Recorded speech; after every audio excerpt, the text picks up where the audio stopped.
இதோட கொஞ்சமா தண்ணி ஆட் பண்ணிக்கலாம்.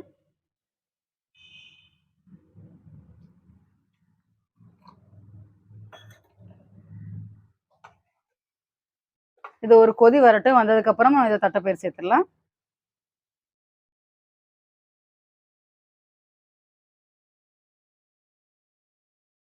இப்ப குழம்பு நல்லா கொதிக்க ஆரம்பிச்சிருச்சு. நம்ம இதுல வந்து தட்டப்பயிரை சேர்த்துடலாம்.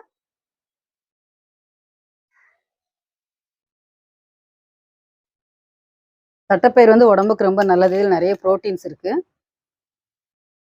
இப்ப இதெல்லாம் சேர்த்து நல்லா ஒண்ணா மிக்ஸ் பண்ணி விட்டுறலாம்.